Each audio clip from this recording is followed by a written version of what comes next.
Tapos lagyan natin ng gata. Yan. Ang purpose nito para lumasa yung gitna. So, pagtatali naman mga idol, ganyan lang. Pagtagpuin nyo lang yung tigkabilang dulo. Tapos korting pa cross ay naka 42 pieces tayo na pinangat. Ayan. So ngayon mga idol, ay atin namang isasalansan dito sa ating paglalagaan. Ayan. Discard na lang po natin para magkasya.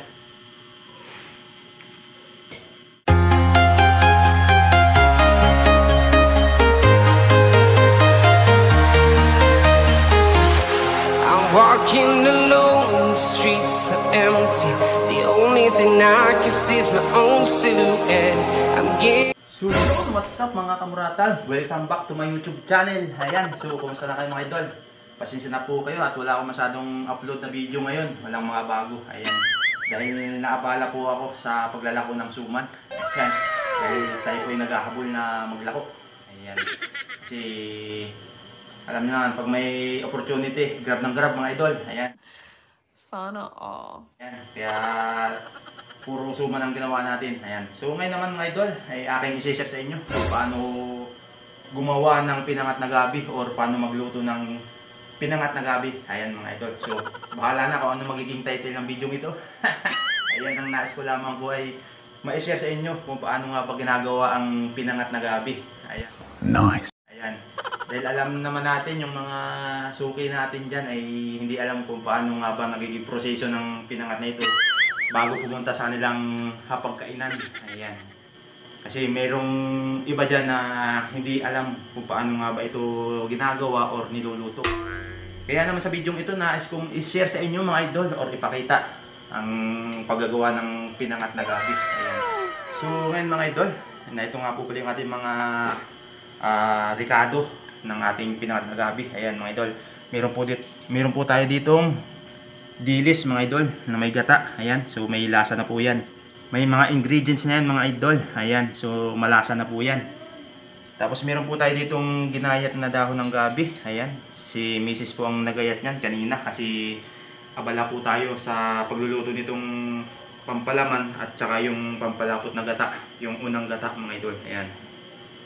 Tapos meron po tayo ditong dahon ng gabi na naka-separate, dalawang klase po ito. Ito po yung medyo malapad, ayan, yung hindi masyadong kalaparan.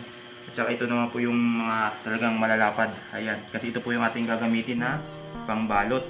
Ayan, para yung ating sabaw na gata na may dilis ay hindi siya lumabas or hindi siya umapaw, ayan. Kasi pag naipit yan mamaya, pag sinalansan natin doon sa ating lutuan ay mawawala po yung gata.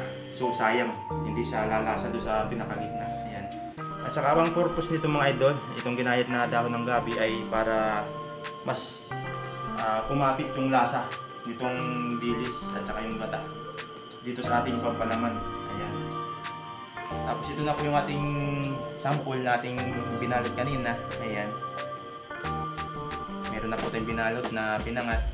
Tapos akin na lang po ipapakita sa inyo kung paano nga ba ito binabalot at saka paano ito tinatalian. Ayan. So ito po yung ating panali. Ayan. Ito po yung dahon ng buli. Ayan. Dahon po yan ng buli mga idol. Akin ng pinera piraso. Ayan mga idol. Medyo nagugulol pa ako. Ayan. Ipapakita ko kung anong itsura ng dahon na ito. Ayan.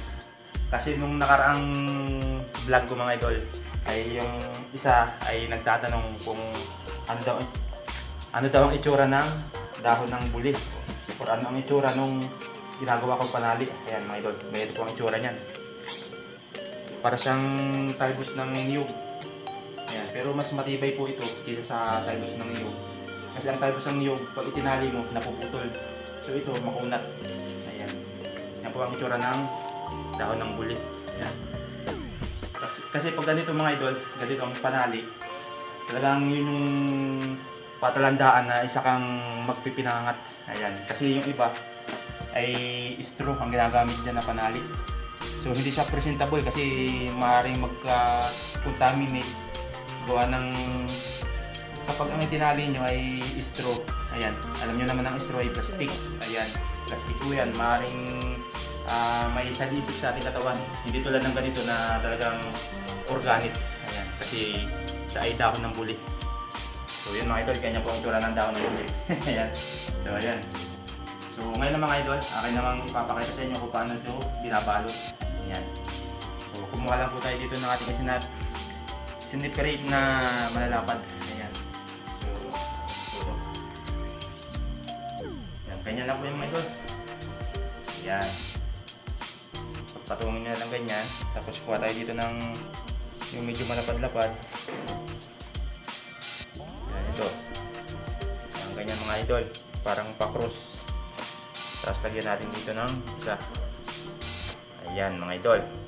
So pag ganyan na, lagyan naman natin ng ginayat na dahon ng gabi.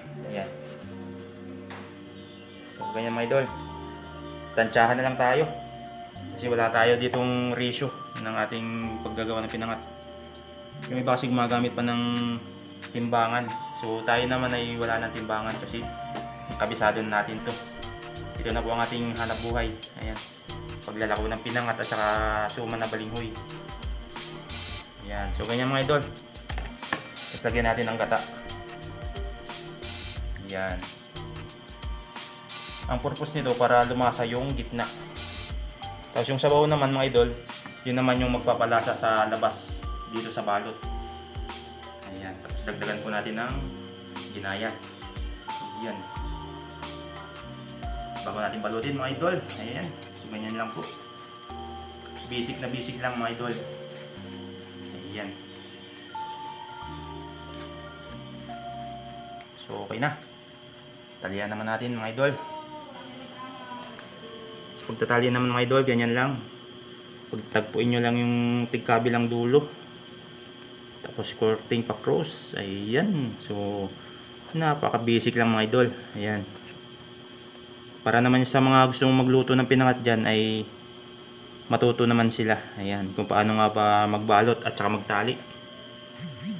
Ayan. So yun mga idol.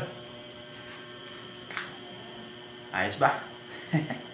So ganyan mga idol, basic na basic lang. Ayan. Kaso ang problema ngayon mga idol ay puyat na naman sumuratal sa pagbabantay ng pinangat. Ayan, kasi 3 hours po natin tong ilalaga para hindi siya mahilaw. Kasi pag ito nahilaw mga idol, sigurado may libre kayong kamo. Ayan. Kaya huwag yung titipirin sa apoy mga idol ang inyong pinangat para lutong-luto. Ayan. Tuloy-tuloy lang mga idol hanggang matapos. Hanggang matapos yung balutin. Ayan. Shout out nga pala sa ating mga sulit na ano dyan, na viewers. Ayan. At saka shout out po sa ating mga ano dyan, suki sa pinangat. Ayan. Kasi yung iba dyan ay naka-subscribe na. Ayan. Parinig ka ng parinig. Maganda yan, idol. Saka kung ikaw naman, idol, ay napadaan lang dito sa aking munting channel, ay inaanyayahan po kita na pindutin ng subscribe button dyan sa may baba.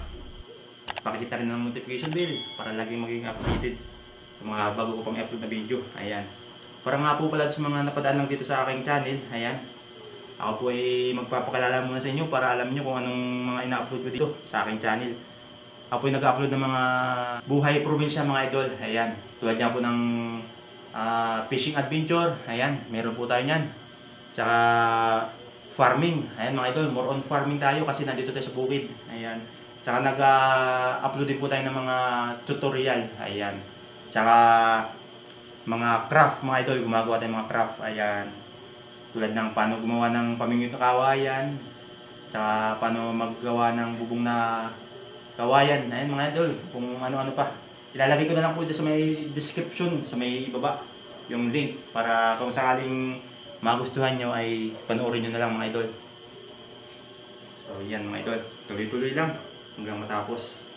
So mamaya mga idol, papakita ko sa inyo yung pagsasansan. Kung natapos na tayong magbalot. Ayan. Para naman hindi masyadong humaba yung ating video.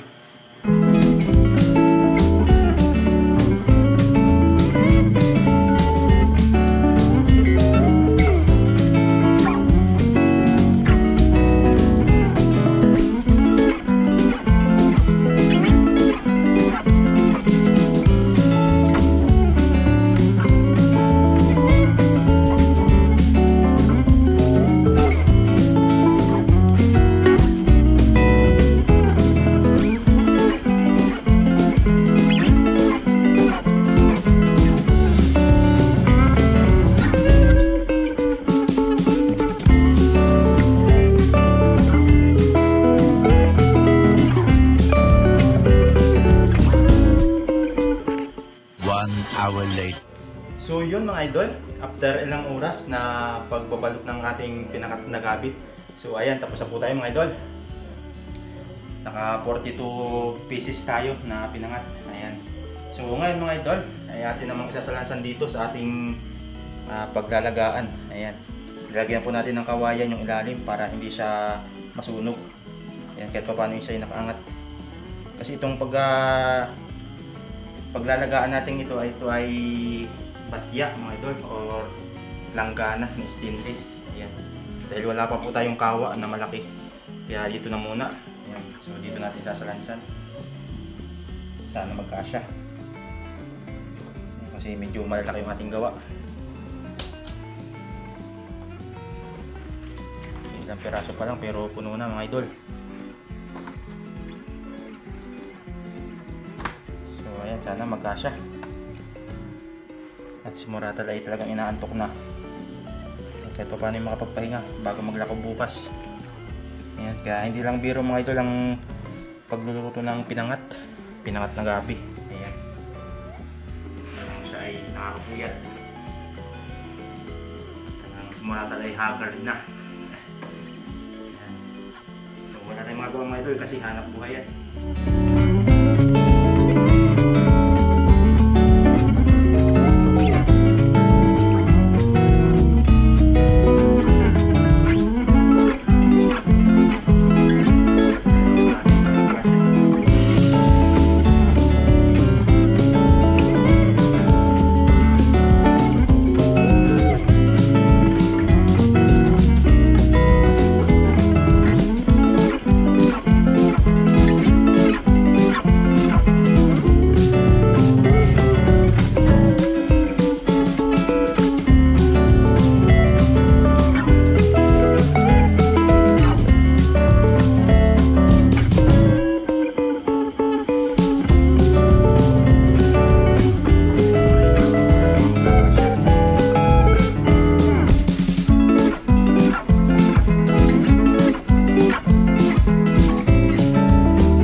Ayan mga idol, nakasalang na po ang ating pinangat. Tapos yung ating apoy ay alalay lang mga idol. Huwag masyadong kalaki ng apoy para hindi masunog. Ayan. Alalay lang sa apoy mga idol. Maya maya iluto na yan.